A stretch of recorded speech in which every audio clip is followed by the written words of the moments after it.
일도 하셨고요. 지금은 자유민주연구원 원장을 맡고 계십니다. 유동열 원장님과 함께 자세히 알아보도록 하겠습니다. 원장님 나와 계십니까? 예, 안녕하십니까? 예, 지금 국군 정보사령부 해외요원의 신상과 이 기밀 정보들이 대거 북한으로 넘어갔다, 이런 언론 정보가 나왔습니다. 예, 예. 여기서 해외요원 하면 우리가 그냥 쉽게 생각할 수 있는 스파이, 뭐 첩보요원 이런 건데, 아니 이분들의 신원이 모조리 다 좀 드러났다, 그리고 심지어 그 정보가 넘어갔다, 그런 말씀인 건가요? 예, 일단 그 제 소개에서 하나 팩트와 좀 어긋나는 부분이 있기 때문에 말씀드릴게요. 저는 그 국정원에서 근무한 게 아니라 이 경찰청에서 오랫동안 그 대공 분석을 해왔습니다. 예, 제가 좀 헷갈렸습니다. 죄송합니다. 국정원 산하에 있는 국가안보전략연구원의 그 자문연구원으로 근무한 적이 있습니다. 예. 자, 그런데 이번 이 정보사에 우리 요원 명단이 지금 유출돼가지고 북한으로 건너갔다는 게 지금 현재 언론의 보도인데, 아마 곧 오늘 내일 중으로 영장이 청구되면은 그 범죄 사실이 좀 드러날 겁니다. 근데 이 사실은 엄청나게 우리 국가안보 측면에서 정말 대한민국 정부 수립 이후에 이런 사건이 없었거든요. 그래서 매우 안보 상황이 지금 엄중하다는 것을 말씀드리고, 일단 그 정보사에서 해외 국가에 나가서 안보 정보를 수집하는데 크게 두 부류가 있습니다. 두 종류가 있는데, 하나는 화이트 요원은 뭐냐면은 백색 요원이죠. 화이트 요원은 그 외교관 신분으로 그 주재국에 나가서 공개적으로 정보 활동하는 세력이고요. 공개된 분들이군요. 예, 블랙 요원, 블랙은 흑색 요원이라고 하죠. 블랙 요원은 그 아예 그 신분을 공개는 않습니다. 예를 들면 정보사 요원이나 국정원 요원이 그 에이전트 요원이라는 사실을 안 밝히고, 예를 들면 뭐 기업이라든지 사학가라든지 무역업자, 이렇게 신분을 위장해서 현지에 나가서 정보 수집 활동을 하는 거거든요. 이걸 블랙이라고 합니다. 그래서 통상 우리가 정보 수집 방법에서 휴먼트라고 있습니다. 휴먼트, 인간 정보. 인간 정보에서 이 블랙 요원들의 흑색 요원의 정보 수집이 매우 중요합니다. 비노출이기 때문에요. 그 화이트 요원은 주재국에서 다 이분이 그 정보 요원인 걸 알고 지켜보기 때문에 상당히 제한이 되어 있는데, 이 블랙 요원은 저희 그 모든 정보 활동을 갖다 그 비노출 비공개로 활동을 하기 때문에 이분들이 수집하는 정보가 국가 안보에 매우 중요한 역할을 하고 있거든요. 그런데 이걸 주무하는 군정보사령부의 블랙 요원 또 화이트 요원 명단이 심지어 연락처까지, 언론 보도에 의하면 연락처까지 조선족을 거쳐서 북한으로 넘어갔다는 것은 이것은 우리 안보 정보에 중대한 위기를 초래하는 겁니다. 쉽게 말하면 안보 정보에 손과 발이 다 묶여 있고 눈과 귀가 다 가려지는 겁니다. 왜? 블랙 요원이, 정보 수집 활동하는 블랙 요원이 노출이 됐기 때문에 상대방에서 활동을 할 수 없어요. 그 잡히면 다 그 스파이죄로, 간첩죄로. 누군지 이제 다 드러났으니까요. 그래서 지금 이게 엄청난 문제를 발생하고 있는 것이다. 그래서 이런 일이 있었어요. 그 대한민국 정부 수립 이후에 안보 정보가 노출된 사건이 덜어 있었지만은 이런 식으로 통째로 넘어갔다는 것은 정보사를 해체하고 제2의 정보사를 재구축을 해서 블랙 요원을 양성해서 활동을 해야 된다는 그런 일까지도 지금 우리가 감수해야 되는 그러한 대형 사건입니다. 말씀하신 대로 말씀하십시오. 그래서 지금 중요한 것은 무슨 배경에서 유출시켰을까? 지금 그 부사관 출신의 군 정보사 요원이 부사관 현역 근무를 마치고 이제 군무원으로 재취직을 해서 이런 그 관련 업무를 맡게 되었는데, 그러면 이 사람이 유출했다는데 지금 어떤 종교에서 유출됐느냐, 이게 매우 중요하지 않습니까? 이것은 지금 어떤 걸 의미하면, 일단 결론부터 말씀드리면 국군 정보사 요원으로서의 직업 윤리관과 그 정체성이 완전히 실종됐다는 소리입니다. 이러한 행위를 했다는 것은 현직 요원이. 그렇기 때문에 여기서 중요한, 이 사람이 왜 크게 한 세 가지 정도가 있는데요. 돈 문제, 돈을 받고 정보를 넘기는 반역 행위를 하는 경우가 국제 스파이에서 비일비재하고요. 두 번째는 미인계에 노출됐거나 알려들었거나 또는 자기의 그 단점을 갖다 약점을 잡혀가지고 그걸 파고들고 협박을 해서 빼가는 경우도 있고요. 네. 세 번째는 어떤 경우냐면 그 정치적 신념에 의해서 넘기는 겁니다. 예를 들면 종북 세력이 또 간첩, 고정 간첩이 정보사에 침투했다면 그 정치적 신념에 의해서 당연히 북한으로 넘기겠죠. 그렇군요. 이런 간첩도 해외 사례에 많이 나옵니다. 예. 그런데 지금 이 언론에 나온 건 조선족을 통해서 넘어갔다는 것은 아마 두 가지 소위 그 돈 문제하고 그 다음에 비인계인지 뭔지 모르겠지만 이러한 것들이 복합적으로 작용했다고 봅니다. 그래서 예. 국가정보사 요원의 소위 그 직업 인류와 소위 그 자기 그 정보사 업무에 대한 국가적 위상이 큰 이러한 정체성이 완전히 실종된 사건이다. 이렇게 단정 지을 수 있습니다. 지금 말씀하신 대로 우리가 어떻게 보면 특히 북한에 대해서 어떤 정보를 얻을 수 있는 그 모든 분들의 기밀 정보가 다 넘어갔다는 얘기인데, 그러면 이제 우리는 북한에서 정보를 못 얻지 않습니까? 북한은 매일같이 이제 막 지금 오물풍선 막 이런 것들로 도발을 하고 있는데, 뭐 미사일 쏘고 그런 내용들을 우리가 다 사후에 이미 다 벌어지고 난 이후에 알게 된다는 얘기인데 정말 심각할 것 같은데요. 이런 안보 사고 한번 터지면은 그런 분들을 다시 또 뭐 육성을 한다든지 그분들을 다시 또 잠입시키고 막 그러는 게 너무나 힘들 것 같거든요. 근데 이제 예. 그 두 가지 요약을 하면은 예. 북한 정보를 갖다가 수집하는 수단이 이제 과학 정보가 있습니다. 위성 정보라든지 또는 통신, 시그널 정보가 있고요. 이런 정보도 있지만은 휴민트가 매우 강하거든요. 그래서 우리 대한민국이 북한 정보를 다룬 데 있어서 미국보다도 조금 우월한 위치에 있는, 차별화된 위치에 있는 게 인간 정보입니다. 예. 인간 정보 휴민트 역량이 뛰어난데 이 휴민트 역량이 꺾였기 때문에 앞으로 대북 정보 수입에서 엄청난 이제 데미지가 발생하고 더 나가서 그럼 새로운 이제 블랙 요원을 양성해야 될 거 아닙니까? 노출된 요원은 이제 그냥 쉽게 말하면 스파이들에서 용도 폐기라고 합니다. 예. 블랙 요원이 노출되면 용도가 폐기됩니다. 그럼 다른 데 그렇겠죠. 행정직이라든지 다른 업무를 해야지 스파이 업무를 못 하는 거죠. 근데 그렇기 때문에 새로운 블랙 요원을 양성시키기 위해서는 일단 그 현지화 교육을 하는데 일단 주재국의 언어 문제하고 예. 그다음에 그 주재국의 문화나 정치, 사회, 경제, 문화를 습도해야 됩니다. 요게 한 3년 정도 걸립니다.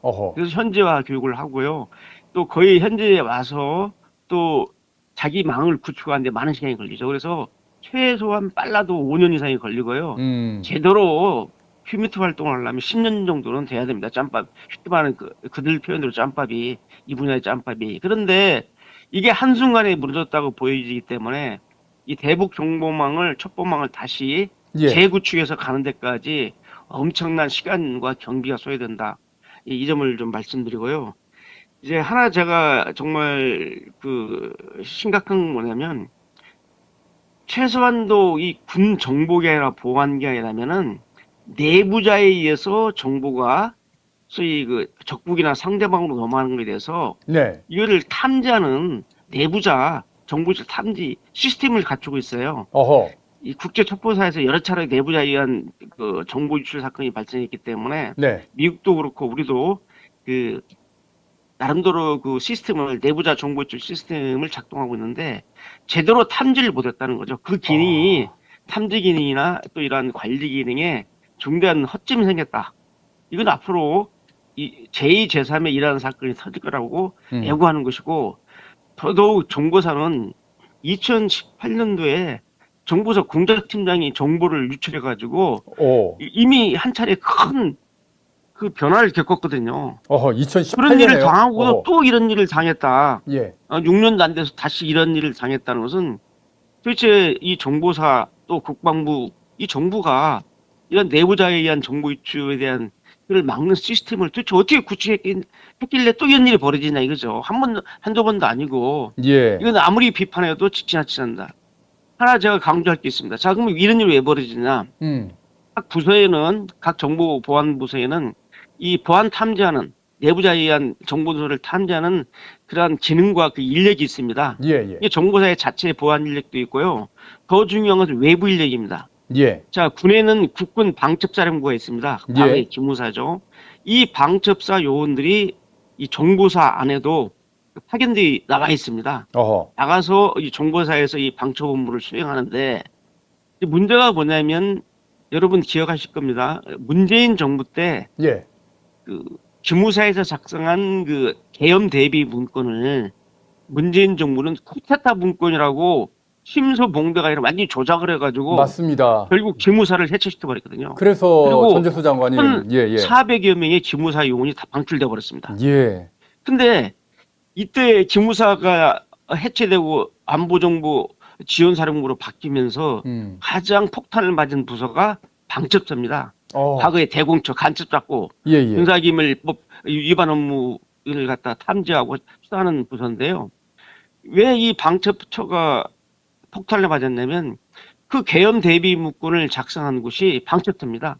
사령관 지시에서 이 방첩처 요원들이 아주 뛰어나게 역량이 뛰어나니까 니들이 만들으라고 해서 예. 방첩처에서 계엄 대비 문건을 만들다 보니까 이 방첩처가 쉽게 말하면 쿠데타 음모라고 밀어치는 상황에서는 이게 적폐 기능이 돼가지고 예. 방첩처에 숙련된 간첩 잡고 군사 안보 기밀 누출이라든지 군사기밀 보호법 수사를 하는 이 부서가 완전 초토화가 되어버렸어요. 어허. 거기에다가 이 군단급에는 이 기무부대의 방첩 담당 과가 있었습니다.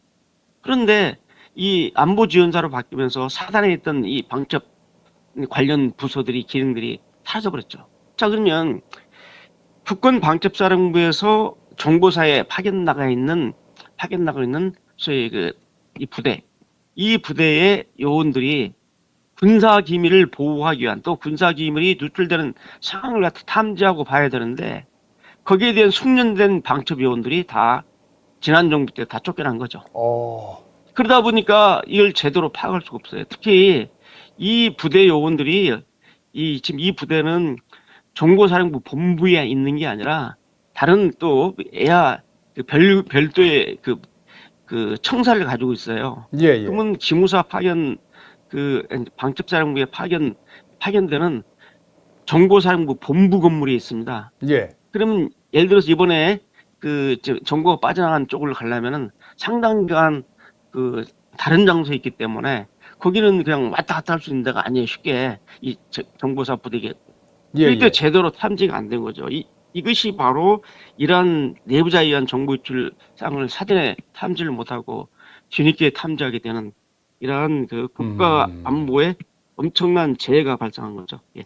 저 결국 말씀하신 대로 진짜 문재인 정부 기간 동안에 어떻게 보면은 우리 대한민국의 첩보망을 완전히 무너지게 만들고 무력화시키는 그런 작업을 문재인 정권에서 진행을 했다. 그런 말씀이신데요. 그렇죠. 국정원의 대공수사권을 폐지해버리고 한 것이라든지 예. 또 국군 방첩사령부의 방첩 기능을 이 방첩 기능이 대공 기능입니다. 예. 방첩 기능을 갖다가 축소하고 숙련된 요원들을 다 방출한 것이 결국은 대공 무력화가 되고 이 대공 무력화 상태에서 윤석열 정부가 들어섰지만 이게 복원이 안 된 거죠. 복원이 안 되다 보니까 숙련된 요원은 지금 방첩사령부에 근무를 못하고 없앨 때는 쉽게 없애지만 새롭게 인원을 충원하고 기간을 내려면 엄청난 소요가 됩니다. 아이고. 시간과 기미가. 그러다 보니까 제대로 지금 방첩 기능을 제대로 정상적으로 작동하게 만들어줘야 되는데 이 방첩 기능의 정상화 기능이 지금 작동이 안 된 상태에서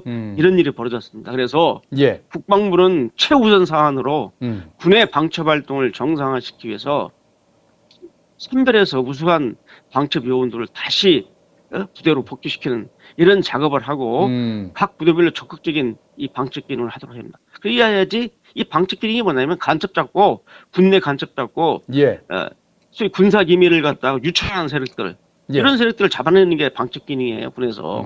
근데 이 기능이 지금 무력화돼 가지고 복원이 안 되다 보니까 지금 제대로 지금 이런 사태를 방지를 못하는 거죠. 예, 알겠습니다. 지금 국가정보사령부의 해외 요원들의 신상 기밀 정보가 모조리 다 북한으로 넘어갔다는 그런 충격적인 소식 때문에 정말 얼마나 심각한 내용인지. 저는 지금요 하나만 말씀드릴게요. 지금 제가 지금 다들 복귀를 시켰다고 하는데 지금 아직 복귀가 안 되는 요원들은 그 현지에서 북한 공작원들에서 테러를 당하거나 그럴 수도 있네요. 사살당할 우려도 있는 상황입니다. 이게 지금 또 납치당하거나. 그래서 지금 빠른 대응이 필요한데 이 정도는 했겠죠. 요원들 블랙 요원들 다 국내로 복귀시키는 일은 했겠죠. 아니면 제3국으로 일단 피해야 되겠죠. 예, 대피시키든지. 예, 예. 예, 예, 유동열 원장님과 함께 지금 현재 상황이 우리나라 대한민국의 첩보망이 얼마나 무너지고 위험한 상황인지 한번 말씀 자세히 들어봤습니다. 원장님 감사합니다. 예, 감사합니다. 예. 예, 와 진짜 요원 하나 기르는데 최소 5년에서 10년이 걸린다 그랬는데 많은 요원들 명단이 지금 모조리 다 넘어가는데 그 과정에서 이 문재인이 결국엔 어떻게 보면 대한민국이 첩보망 자체를 완전히 무너뜨리는 그런 시스템을 만들었기 때문이라고 하는데요.